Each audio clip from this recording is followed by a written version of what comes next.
қайың талдай бойы нәзік, майысып мұң көрмеген ойы қажып, ақ бетін адам сүйіп кірлетпеген, тұлғасы түскен көзге дайын азып, кірпігі қара найза садаққа асқан, керіліп ақ маңдай қас қабақты ашқан, көктен жиі түспейтін періштедей аяғын жерге ақырын санап басқан, қылығы ұяң көп нәрсе бүгіп жүрген, көрген жаның бойына діріл кірген, от шашқан көз қараса жалт еткенде 300-дің бозбаласын сүріндірген.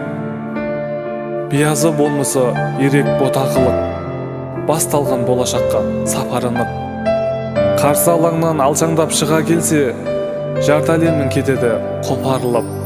Айналған ақындықтың азабына, қарашы құдіреттің ғажабына, ол деп өмір сүруді қалап тұрып, ол деп өлең жазбау таза күнә.